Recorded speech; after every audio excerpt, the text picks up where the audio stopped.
Death at the Excelsior by P.G. Wodehouse. 1. The room was the typical bedroom of the typical boarding house, furnished, in so far as it could be said to be furnished at all, with a severe simplicity. It contained 2 beds, a pine chest of drawers, a strip of faded carpet, and a wash basin. But there was that on the floor which set this room apart from 1,000 rooms of the same kind.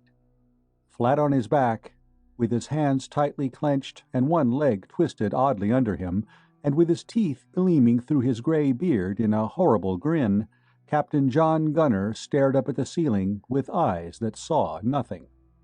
Until a moment before, he had had the little room all to himself. But now 2 people were standing just inside the door, looking down at him. One was a large policeman, who twisted his helmet nervously in his hands. The other was a tall, gaunt old woman in a rusty black dress, who gazed with pale eyes at the dead man. Her face was quite expressionless. The woman was Mrs. Pickett, owner of the Excelsior boarding house. The policeman's name was Grogan. He was a genial giant, a terror to the riotous element of the waterfront, but obviously ill at ease in the presence of death. He drew in his breath, wiped his forehead, and whispered, "Look at his eyes, ma'am." Mrs. Pickett had not spoken a word since she had brought the policeman into the room, and she did not do so now. Constable Grogan looked at her quickly. He was afraid of Mother Pickett, as was everybody else along the waterfront. Her silence, her pale eyes, and the quiet decisiveness of her personality cowed even the tough old salts who patronized the Excelsior. She was a formidable influence in that little community of sailormen. "That's just how I found him," said Mrs. Pickett. She did not speak loudly, but her voice made the policeman start. He wiped his forehead again. "It might have been apoplexy," he hazarded. Mrs. Pickett said nothing. There was a sound of footsteps outside, and a young man entered, carrying a black bag. "Good morning, Mrs. Pickett. I was told that—" "Good Lord!" The young doctor dropped to his knees beside the body and raised one of the arms. After a moment he lowered it gently to the floor and shook his head in grim resignation. "He's been dead for hours," he announced. "When did you find him?" "20 minutes back," replied the old woman. "I guess he died last night. He never would be called in the morning. Said he liked to sleep on. Well, he's got his wish." "What did he die of, sir?" asked the policeman. "It's impossible to say without an examination," the doctor answered. "It looks like a stroke, but I'm pretty sure it isn't. It might be a coronary attack, but I happen to know his blood pressure was normal and his heart sound. He called in to see me only a week ago, and I examined him thoroughly. But sometimes you can be deceived. The inquest will tell us." He eyed the body almost resentfully. "I can't understand it. The man had no right to drop dead like this. He was a tough old sailor who ought to have been good for another 20 years. If you want my honest opinion, though I can't possibly be certain until after the inquest, I should say he had been poisoned." "How would he be poisoned?" asked Mrs. Pickett quietly. "That's more than I can tell you. There's no glass about that he could have drunk it from. He might have got it in capsule form. But why should he have done it? He was always a pretty cheerful sort of old man, wasn't he?" "Yes, sir," said the constable. "He had the name of being a joker in these parts. Kind of sarcastic, they tell me, though he never tried it on me." "He must have died quite early last night," said the doctor. He turned to Mrs. Pickett. "What's become of Captain Muller? If he shares this room, he ought to be able to tell us something about it." "Captain Muller spent the night with some friends at Portsmouth," said Mrs. Pickett. "He left right after supper and hasn't returned." The doctor stared thoughtfully about the room, frowning. "I don't like it. I can't understand it. If this had happened in India, I should have said the man had died from some form of snake bite. I was out there 2 years, and I've seen 100 cases of it. The poor devils all looked just like this. But the thing's ridiculous. How could a man be bitten by a snake in a Southampton waterfront boarding house? Was the door locked when you found him, Mrs. Pickett? Mrs. Pickett nodded. I opened it with my own key. I had been calling to him and he didn't answer, so I guessed something was wrong. The constable spoke. You ain't touched anything, ma'am. They're always very particular about that. If the doctor's right, and there's been anything up, that's the first thing they'll ask. Everything's just as I found it. What's that on the floor beside him? The doctor asked. Only his harmonica. He liked to play it of an evening in his room. I've had some complaints about it from some of the gentlemen, but I never saw any harm, so long as he didn't play it too late. Seems as if he was playing it when it happened, Constable Grogan said. That don't look much like suicide, sir. I didn't say it was suicide. Grogan whistled. You don't think... I'm not thinking anything, until after the inquest. All I say is that it's queer. Another aspect of the matter seemed to strike the policeman. I guess this ain't going to do the Excelsior any good, ma'am, he said sympathetically. Mrs. Pickett shrugged her shoulders. I suppose I had better go and notify the coroner, said the doctor. He went out, and after a momentary pause the policeman followed him. Constable Grogan was not greatly troubled with nerves, but he felt a decided desire to be somewhere where he could not see the dead man's staring eyes. Mrs. Pickett remained where she was, looking down at the still form on the floor. Her face was expressionless, but inwardly she was tormented and alarmed. It was the first time such a thing as this had happened at the Excelsior, and, as Constable Grogan had hinted, it was not likely to increase the attractiveness of the house in the eyes of possible boarders. It was not the threatened pecuniary loss which was troubling her. As far as money was concerned, she could have lived comfortably on her savings, for she was richer than most of her friends supposed. It was the blot on the escutcheon of the Excelsior, the stain on its reputation which was tormenting her. The Excelsior was her life. Starting many years before, beyond the memory of the oldest boarder, she had built up the model establishment, the fame of which had been carried to every corner of the world. Men spoke of it as a place where you were fed well, cleanly housed, and where petty robbery was unknown. Such was the chorus of praise that it was not likely that much harm could come to the Excelsior from a single mysterious death. But Mother Pickett was not consoling herself with such reflections. She looked at the dead man with pale, grim eyes. Out in the hallway, the doctor's voice further increased her despair. He was talking to the police on the telephone, and she could distinctly hear his every word. 2. The offices of Mr. Paul Snyder's detective agency in New Oxford Street had grown in the course of a dozen years from a single room to an impressive suite bright with polished wood, clicking typewriters, and other evidences of success. Where once Mr. Snyder had sat and waited for clients and attended to them himself, he now sat in his private office and directed 8 assistants. He had just accepted a case that might be nothing at all or something exceedingly big. It was on the latter possibility that he had gambled. The fee offered was, judged by his present standards of prosperity, small. But the bizarre facts, coupled with something in the personality of the client, had won him over. He briskly touched the bell and requested that Mr. Oaks be sent in to him. Elliot Oaks was a young man who both amused and interested Mr. Snyder, for though he had only recently joined the staff, he made no secret of his intention of revolutionizing the methods of the agency. Mr. Snyder himself, in common with most of his assistants, relied for results on hard work and plenty of common sense. He had never been a detective of the showy type. Results had justified his methods, but he was perfectly aware that young Mr. Oaks looked on him as a dull old man who had been miraculously favored by luck. Mr. Snyder had selected Oaks for the case in hand principally because it was one where inexperience could do no harm, and where the brilliant guesswork, which Oakes preferred to call his inductive reasoning, might achieve an unexpected success. Another motive actuated Mr. Snyder in his choice.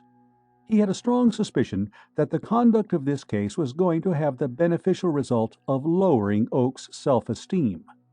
If failure achieved this end, Mr. Snyder felt that failure, though it would not help the agency, would not be an unmixed ill. The door opened and Oakes entered tensely. He did everything tensely, partly from a natural nervous energy and partly as a pose. He was a lean young man with dark eyes and a thin-lipped mouth, and he looked quite as much like a typical detective as Mr. Snyder looked like a comfortable and prosperous stockbroker. "Sit down, Oakes," said Mr. Snyder. "I've got a job for you." Oakes sank into a chair like a crouching leopard and placed the tips of his fingers together. He nodded curtly. It was part of his pose to be keen and silent. "I want you to go to this address." Mr. Snyder handed him an envelope.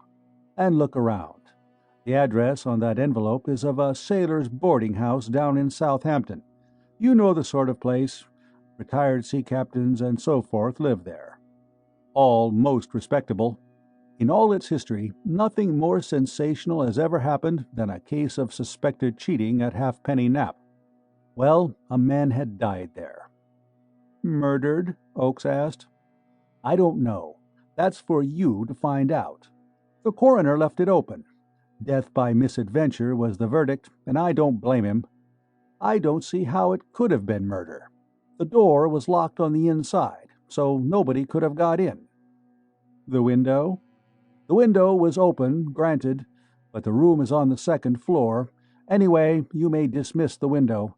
I remember the old lady saying there was a bar across it, and that nobody could have squeezed through." Oakes' eyes glistened. He was interested. "What was the cause of death?" he asked. Mr. Snyder coughed. "Snake bite," he said. Oakes' careful calm deserted him. He uttered a cry of astonishment. "Why, that's incredible!" "It's the literal truth. The medical examination proved that the fellow had been killed by snake poison, cobra to be exact, which is found principally in India." "Cobra?" "Just so. In a Southampton boarding house, in a room with a locked door, this man was stung by a cobra. To add a little mystification to the limpid simplicity of the affair, when the door was opened, there was no sign of any cobra. It couldn't have got out through the door because the door was locked. It couldn't have got out of the window because the window was too high up and snakes can't jump.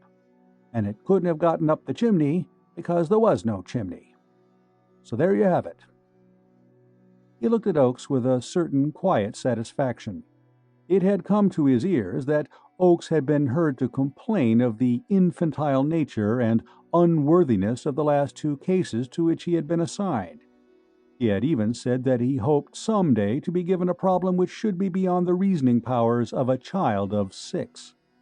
It seemed to Mr. Snyder that Oakes was about to get his wish. "I should like further details," said Oakes, a little breathlessly. "You had better apply to Mrs. Pickett, who owns the boarding house," Mr. Snyder said. "It was she who put the case in my hands. She is convinced that it is murder.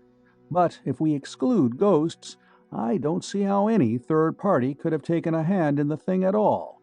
However, she wanted a man from this agency and was prepared to pay for him, so I promised her I would send one. It is not our policy to turn business away." He smiled wryly. "In pursuance of that policy, I want you to go and put up at Mrs. Pickett's boarding house and do your best to enhance the reputation of our agency. I would suggest that you pose as a ship's chandler or something of that sort. You will have to be something maritime or they'll be suspicious of you. And if your visit produces no other results, it will at least enable you to make the acquaintance of a very remarkable woman. I commend Mrs. Pickett to your notice. By the way, she says she will help you in your investigations." Oakes laughed shortly. The idea amused him. "It's a mistake to scoff at amateur assistants, my boy," said Mr. Snyder in the benevolently paternal manner which had made a score of criminals refuse to believe him a detective until the moment when the handcuffs snapped on their wrists. "Crime investigation isn't an exact science. Success or failure depends in a large measure on applied common sense and the possession of a great deal of special information. Mrs. Pickett knows certain things which neither you nor I know, and it's just possible that she may have some stray piece of information which will provide the key to the entire mystery." Oakes laughed again. "It is very kind of Mrs. Pickett," he said, "but I prefer to trust my own methods." Oakes rose, his face purposeful. "I'd better be starting at once," he said. "I'll send you reports from time to time." "Good. The more detail, the better," said Mr. Snyder genially. "I hope your visit to the Excelsior will be pleasant. And cultivate Mrs. Pickett. She's worthwhile." The door closed, and Mr. Snyder lighted a fresh cigar. "Dashed young fool," he murmured as he turned his mind to other matters. 3. A day later, Mr. Snyder sat in his office reading a typewritten report. It appeared to be of a humorous nature, for, as he read, chuckles escaped him. Finishing the last sheet, he threw his head back and laughed heartily. The manuscript had not been intended by its author for a humorous effort. What Mr. Snyder had been reading was the first of Elliot Oaks' reports from the Excelsior. It read as follows: "I am sorry to be unable to report any real progress. I have formed several theories which I will put forward later, but at present I cannot say that I am hopeful. Directly I arrived here, I sought out Mrs. Pickett, explained who I was, and requested her to furnish me with any further information which might be of service to me. She is a strange, silent woman who impressed me as having very little intelligence. Your suggestion that I should avail myself of her assistance seems more curious than ever, now that I have seen her. The whole affair seems to me at the moment of writing quite inexplicable. Assuming that this Captain Gunner was murdered, there appears to have been no motive for the crime whatsoever. I have made careful inquiries about him and found that he was a man of 55, had spent nearly 40 years of his life at sea, the last dozen in command of his own ship, was of a somewhat overbearing disposition, though with a fund of rough humor, had traveled all over the world, and had been an inmate of the Excelsior for about 10 months. He had a small annuity and no other money at all, which disposes of money as the motive for the crime. In my character of James Burton, a retired ship's chandler, I have mixed with the other boarders, and have heard all they have to say about the affair. I gather that the deceased was by no means popular. He appears to have had a bitter tongue, and I have not met one man who seems to regret his death. On the other hand, I have heard nothing which would suggest that he had any active and violent enemies. He was simply the unpopular boarder. There is always one in every boarding house, but nothing more. I have seen a good deal of the man who shared his room, another sea captain named Muller. He is a big, silent person, and it is not easy to get him to talk. As regards the death of Captain Gunner, he can tell me nothing. It seems that on the night of the tragedy, he was away at Portsmouth with some friends. All I have got from him is some information as to Captain Gunner's habits, which leads nowhere. The dead man seldom drank, except at night when he would take some whiskey. His head was not strong, and a little of the spirit was enough to make him semi-intoxicated, when he would be hilarious and often insulting. I gather that Muller found him a difficult roommate, but he is one of those placid persons who can put up with anything. He and Gunner were in the habit of playing draughts together every night in their room, and Gunner had a harmonica which he played frequently. Apparently he was playing it very soon before he died, which is significant as seeming to dispose of the idea of suicide. As I say, I have one or two theories, but they are in a very nebulous state. The most plausible is that on one of his visits to India, I have ascertained that he had made several voyages there, Captain Gunner may in some way have fallen foul of the natives. The fact that he certainly died of the poison of an Indian snake supports this theory. I am making inquiries as to the movements of several Indian sailors who were here in their ships at the time of the tragedy. I have another theory. Does Mrs. Pickett know more about this affair than she appears to? I may be wrong in my estimate of her mental qualities. Her apparent stupidity may be cunning. But here again, the absence of motive brings me up against a dead wall. I must confess that at present I do not see my way clearly. However, I will write again shortly. Mr. Snyder derived the utmost enjoyment from the report. He liked the substance of it, and above all, he was tickled by the bitter tone of frustration which characterized it. Oaks was baffled, and his knowledge of Oaks told him that the sensation of being baffled was gall and wormwood to that high-spirited young man. Whatever might be the result of this investigation, it would teach him the virtue of patience. He wrote his assistants a short note.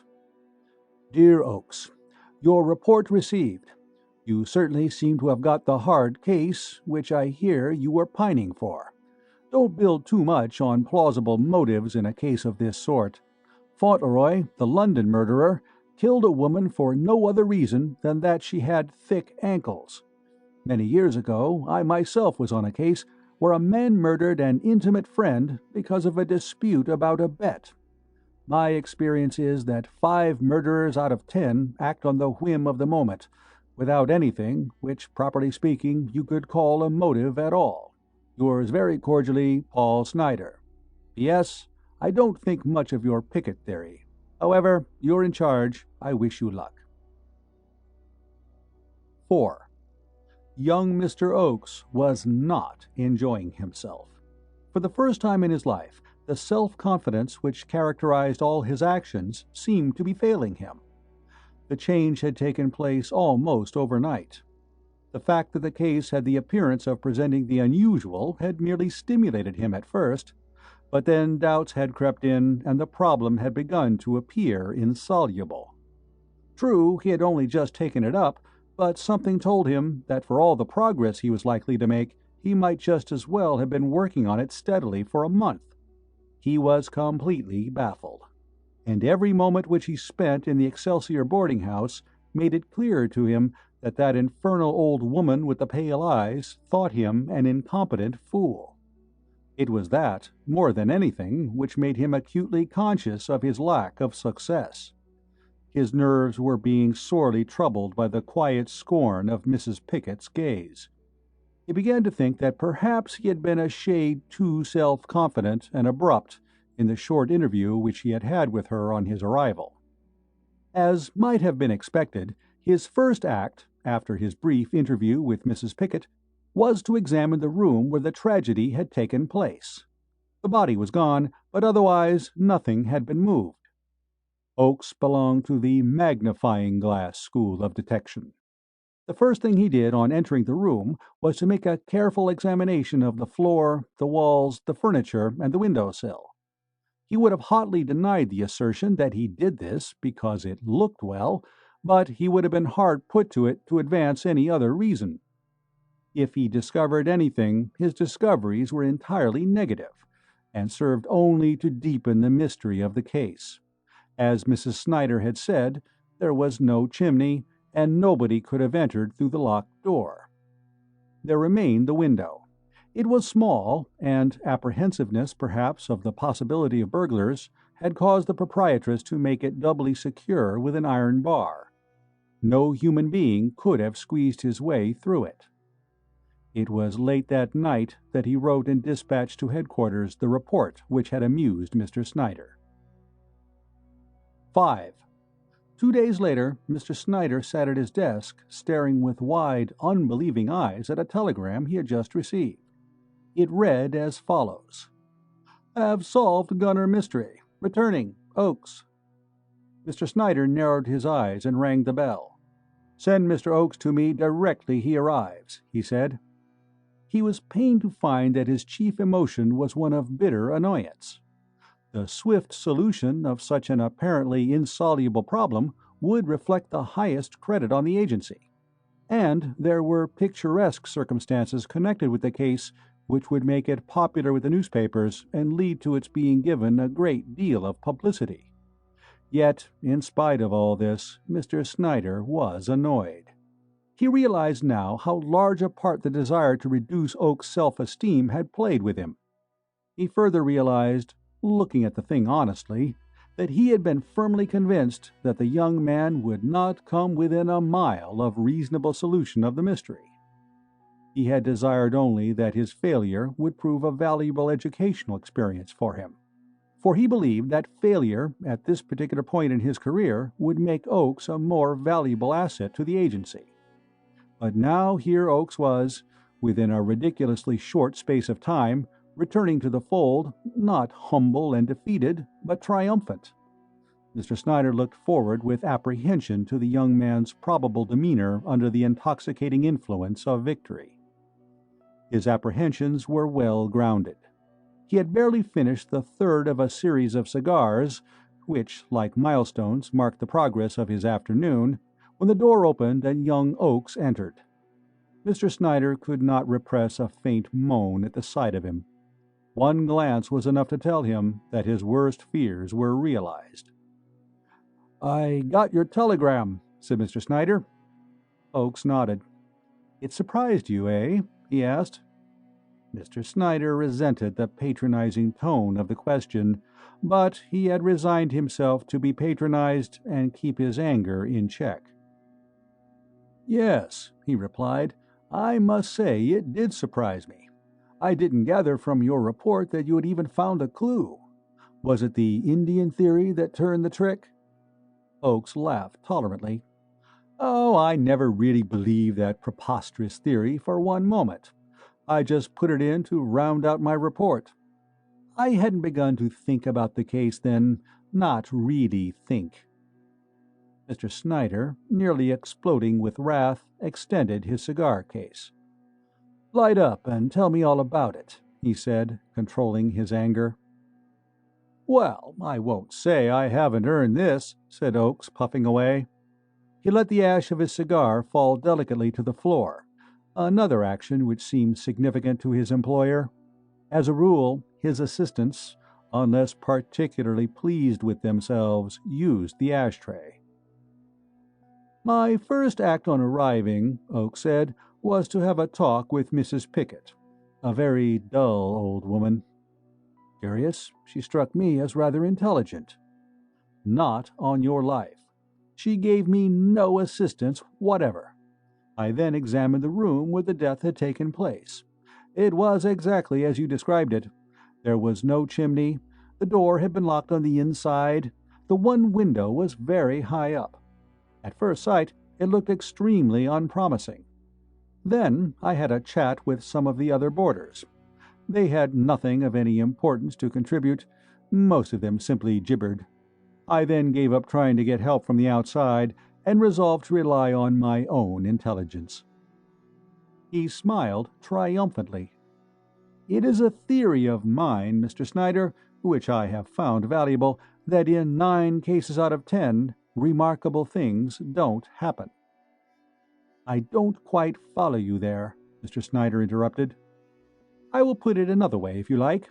What I mean is that the simplest explanation is nearly always the right one. Consider this case. It seemed impossible that there should have been any reasonable explanation of the man's death. Most men would have worn themselves out guessing at wild theories. If I had started to do that, I should have been guessing now. As it is, here I am. I trusted to my belief that nothing remarkable ever happens, and I won out." Mr. Snyder sighed softly. Oakes was entitled to a certain amount of gloating, but there could be no doubt that his way of telling a story was downright infuriating. "I believe in the logical sequence of events. I refuse to accept effects unless they are preceded by causes.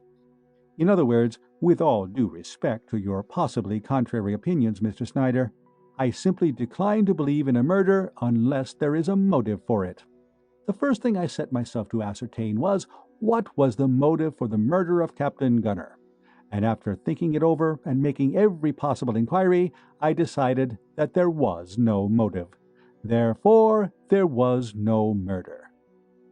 Mr. Snyder's mouth opened, and he obviously was about to protest. But he appeared to think better of it, and Oaks proceeded. I then tested the suicide theory. What motive was there for suicide? There was no motive. Therefore, there was no suicide. This time Mr. Snyder spoke. You haven't been spending the last few days in the wrong house by any chance, have you? You will be telling me next that there wasn't any dead man. Oakes smiled.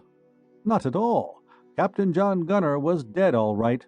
As the medical evidence proved, he died of the bite of a cobra. It was a small cobra which came from Java. Mr. Snyder stared at him. How do you know? I do know, beyond any possibility of doubt. Did you see the snake? Oak shook his head. Then how in heaven's name? I have enough evidence to make a jury convict Mr. Snake without leaving the box. Then suppose you tell me this. How did your cobra from Java get out of the room? By the window, replied Oakes impassively. How can you possibly explain that? You say yourself that the window was high up. Nevertheless, it got out by the window. The logical sequence of events is proof enough that it was in the room. It killed Captain Gunner there and left traces of its presence outside. Therefore, as the window was the only exit, it must have escaped by that route. It may have climbed or it may have jumped, but somehow it got out of that window. What do you mean, it left traces of its presence outside? It killed a dog in the backyard behind the house, Oakes said. The window of Captain Gunner's room projects out over it. It is full of boxes and litter, and there are a few stunted shrubs scattered about. In fact, there is enough cover to hide any small object, like the body of a dog. That's why it was not discovered at first. The maid at the Excelsior came on it the morning after I sent you my report while she was emptying a box of ashes in the yard. It was just an ordinary stray dog, without collar or license. The analyst examined the body and found that the dog had died of the bite of a cobra. But you didn't find the snake. No. We cleaned out that yard till you could have eaten your breakfast there, but the snake was gone. It must have escaped through the door of the yard, which was standing ajar. That was a couple of days ago, and there has been no further tragedy. In all likelihood, it is dead. The nights are pretty cold now, and it would probably have died of exposure. But I just don't understand how a cobra got to Southampton, said the amazed Mr. Snyder. Can't you guess it? I told you it came from Java. How did you know it did? Captain Muller told me. Not directly, but I pieced it together from what he said. It seems that an old shipmate of Captain Gunner's was living in Java. They corresponded, and occasionally this man would send the captain a present as a mark of his esteem. The last present he sent was a crate of bananas. Unfortunately, the snake must have got in unnoticed. That's why I told you the cobra was a small one. Well, that's my case against Mr. Snake, and short of catching him with the goods, I don't see how I could have made out a stronger one. Don't you agree? It went against the grain for Mr. Snyder to acknowledge defeat, but he was a fair-minded man, and he was forced to admit that Oakes did certainly seem to have solved the impossible. I congratulate you, my boy, he said as heartily as he could. To be completely frank, when you started out, I didn't think you could do it. By the way, I suppose Mrs. Pickett was pleased? If she was, she didn't show it. I'm pretty well convinced that she hasn't enough sense to be pleased at anything. However, she has invited me to dinner with her tonight. I imagine she'll be as boring as usual, but she made such a point of it, I had to accept. 6. For some time after Oakes had gone, Mr. Snyder sat smoking and thinking in embittered meditation. Suddenly there was brought the card of Mrs. Pickett, who would be grateful if he could spare her a few moments. Mr. Snyder was glad to see Mrs. Pickett. He was a student of character, and she had interested him at their first meeting. There was something about her which had seemed to him unique, and he welcomed this second chance of studying her at close range. She came in and sat down stiffly, balancing herself on the extreme edge of the chair in which a short while before young Oaks had lounged so luxuriously. "How are you, Mrs. Pickett?" said Mr. Snyder genially. "I'm very glad that you could find time to pay me a visit. Well, so it wasn't murder after all." "Sir?" "I've just been talking to Mr. Oaks, whom you met as James Burton," said the detective. "He has told me all about it." "He told me all about it," said Mrs. Pickett dryly. Mr. Snyder looked at her inquiringly. Her manner seemed more suggestive than her words. "A conceited, headstrong young fool," said Mrs. Pickett. It was no new picture of his assistant that she had drawn. Mr. Snyder had often drawn it himself, but at the present juncture it surprised him. Oaks, in his hour of triumph, surely did not deserve this sweeping condemnation. "Did not Mr. Oaks' solution of the mystery satisfy you, Mrs. Pickett?" "No." "It struck me as logical and convincing," Mr. Snyder said. "You may call it all the fancy names you please, Mr. Snyder, but Mr. Oaks' solution was not the right one." "Have you an alternative to offer?" Mrs. Pickett tightened her lips. "If you have, I should like to hear it." "You will at the proper time." "What makes you so certain that Mr. Oaks is wrong?" "He starts out with an impossible explanation and rests his whole case on it. There couldn't have been a snake in that room because it couldn't have gotten out. The window was too high." "But surely the evidence of the dead dog—" Mrs. Pickett looked at him as if he had disappointed her. "I had always heard you spoken of as a man with common sense, Mr. Snyder." "I have always tried to use common sense." "Then why are you trying now to make yourself believe that something happened which could not possibly have happened just because it fits in with something which isn't easy to explain?" "You mean there is another explanation of the dead dog?" Mr. Snyder asked. "Not another. What Mr. Oaks takes for granted is not an explanation. But there is a common-sense explanation, and if he had not been so headstrong and conceited, he might have found it." "You speak as if you had found it," chided Mr. Snyder. "I have." Mrs. Pickett leaned forward as she spoke, and stared at him defiantly. Mr. Snyder started. "You have?" "Yes." "What is it?" "You will know before tomorrow. In the meantime, try and think it out for yourself. A successful and prosperous detective agency like yours, Mr. Snyder, ought to do something in return for a fee." There was something in her manner so reminiscent of the schoolteacher reprimanding a recalcitrant pupil that Mr. Snyder's sense of humor came to his rescue.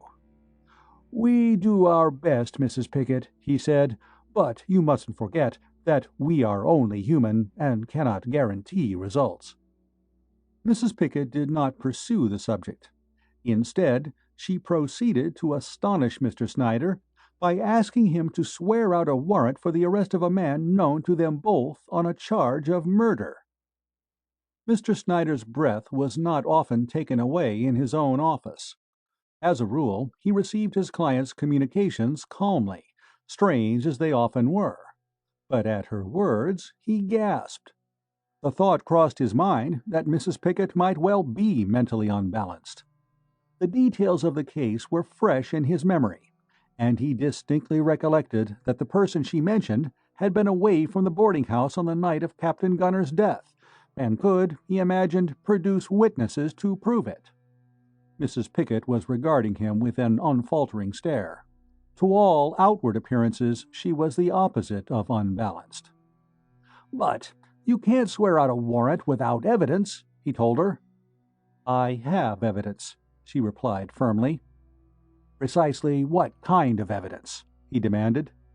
"If I told you now, you would think that I was out of my mind." "But, Mrs. Pickett, do you realize what you are asking me to do? I cannot make this agency responsible for the arbitrary arrest of a man on the strength of a single individual's suspicions. It might ruin me. At the least, it would make me a laughingstock. Mr. Snyder, you may use your own judgment whether or not to make the arrest on that warrant. You will listen to what I have to say, and you will see for yourself how the crime was committed. If after that you feel you cannot make the arrest, I will accept your decision. I know who killed Captain Gunner, she said. I knew it from the beginning. It was like a vision, but I had no proof. Now things have come to light, and everything is clear. Against his judgment, Mr. Snyder was impressed. This woman had the magnetism which makes for persuasiveness. It sounds incredible. Even as he spoke, he remembered that it had long been a professional maxim of his that nothing was incredible, and he weakened still further. Mr. Snyder, I ask you to swear out that warrant. The detective gave in. Very well, he said. Mrs. Pickett rose. If you will come and dine at my house tonight, I think I can prove to you that it will be needed. Will you come? I'll come, promised Mr. Snyder. 7. When Mr. Snyder arrived at the Excelsior, and shortly after he was shown into the little private sitting room where he found Oaks, the third guest of the evening unexpectedly arrived. Mr. Snyder looked curiously at the newcomer. Captain Muller had a peculiar fascination for him. It was not Mr. Snyder's habit to trust overmuch to appearances, but he could not help admitting that there was something about this man's aspect which brought Mrs. Pickett's charges out of the realm of the fantastic into that of the possible. There was something odd, an unnatural aspect of gloom about the man. He bore himself like one carrying a heavy burden. His eyes were dull, his face haggard. The next moment the detective was reproaching himself with allowing his imagination to run away with his calmer judgment. The door opened and Mrs. Pickett came in. She made no apology for her lateness. To Mr. Snyder, one of the most remarkable points about the dinner was the peculiar metamorphosis of Mrs. Pickett from the brooding, silent woman he had known to the gracious and considerate hostess. Oaks appeared also to be overcome with surprise, so much so that he was unable to keep his astonishment to himself.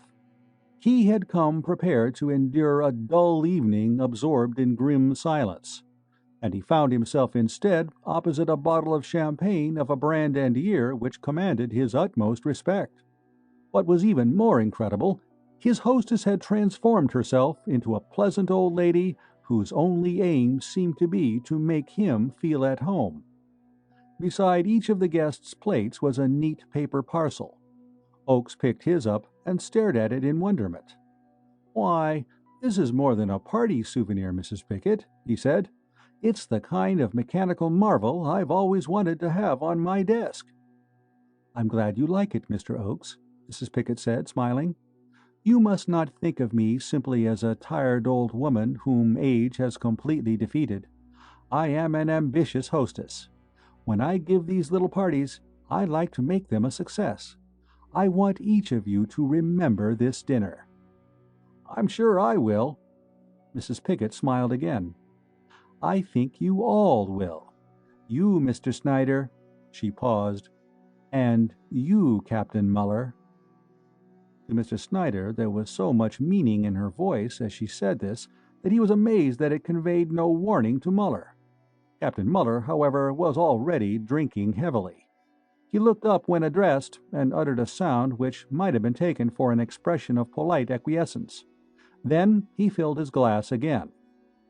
Mr. Snyder's parcel revealed a watch charm fashioned in the shape of a tiny, candid-eye camera. "That," said Mrs. Pickett, "is a compliment to your profession." She leaned toward the captain. "Mr. Snyder is a detective, Captain Muller." He looked up. It seemed to Mr. Snyder that a look of fear lit up his heavy eyes for an instant. It came and went, if indeed it came at all, so swiftly that he could not be certain. "So?" said Captain Muller. He spoke quite evenly, with just the amount of interest which such an announcement would naturally produce. "Now for yours, Captain," said Oaks. "I guess it's something special. It's twice the size of mine, anyway." It may have been something in the old woman's expression as she watched Captain Muller slowly tearing the paper that sent a thrill of excitement through Mr. Snyder. Something seemed to warn him of the approach of a psychological moment. He bent forward eagerly. There was a strangled gasp, a thump, and onto the table from the captain's hands there fell a little harmonica. There was no mistaking the look on Muller's face now. His cheeks were like wax, and his eyes, so dull till then, blazed with a panic and horror which he could not repress. The glasses on the table rocked as he clutched at the cloth. Mrs. Pickett spoke. "Why, Captain Muller, has it upset you? I thought that, as his best friend, the man who shared his room, you would value a memento of Captain Gunner. How fond you must have been of him for the sight of his harmonica to be such a shock." The captain did not speak. He was staring fascinated at the thing on the table. Mrs. Pickett turned to Mr. Snyder. Her eyes, as they met his, held him entranced. "Mr. Snyder, as a detective you will be interested in a curious and very tragic affair which happened in this house a few days ago. One of my boarders, Captain Gunner, was found dead in his room. It was the room which he shared with Captain Muller. I am very proud of the reputation of my house, Mr. Snyder, and it was a blow to me that this should have happened. I applied to an agency for a detective, and they sent me a stupid boy, with nothing to recommend him except his belief in himself. He said that Captain Gunner had died by accident, killed by a snake which had come out of a crate of bananas. I knew better. I knew that Captain Gunner had been murdered. Are you listening, Captain Muller? This will interest you, as you were such a friend of his." The captain did not answer. He was staring straight before him, as if he saw something invisible in eyes forever closed in death. "Yesterday we found the body of a dog. It had been killed, as Captain Gunner had been, by the poison of a snake. The boy from the agency said that this was conclusive. He said that the snake had escaped from the room after killing Captain Gunner and had in turn killed the dog. I knew that to be impossible, for if there had been a snake in that room, it could not have made its escape." Her eyes flashed and became remorselessly accusing. "It was not a snake that killed Captain Gunner. It was a cat. Captain Gunner had a friend who hated him. One day, in opening a crate of bananas, this friend found a snake. He killed it and extracted the poison. He knew Captain Gunner's habits. He knew that he played a harmonica. This man also had a cat. He knew that cats hated the sound of a harmonica. He had often seen this particular cat fly at Captain Gunner and scratch him when he played. He took the cat and covered its claws with the poison, and then he left it in the room with Captain Gunner. He knew what would happen." Oaks and Mr. Snyder were on their feet. Captain Muller had not moved. He sat there, his fingers gripping the cloth. Mrs. Pickett rose and went to a closet. She unlocked the door. "Kitty," she called. "Kitty, kitty." A black cat ran swiftly out into the room. With a clatter and a crash of crockery and a ringing of glass, the table heaved, rocked and overturned as Muller staggered to his feet. He threw up his hands as if to ward something off. A choking cry came from his lips. "Gott! Gott!" Mrs. Pickett's voice rang through the room, cold and biting. "Captain Muller, you murdered Captain Gunner." The captain shuddered. Then, mechanically, he replied, "Gott, yes, I killed him." "You heard, Mr. Snyder," said Mrs. Pickett. "He has confessed before witnesses. Take him away." Muller allowed himself to be moved toward the door. His arm, in Mr. Snyder's grip, felt limp. Mrs. Pickett stopped and took something from the debris on the floor. She rose, holding the harmonica. "You are forgetting your souvenir, Captain Muller," she said.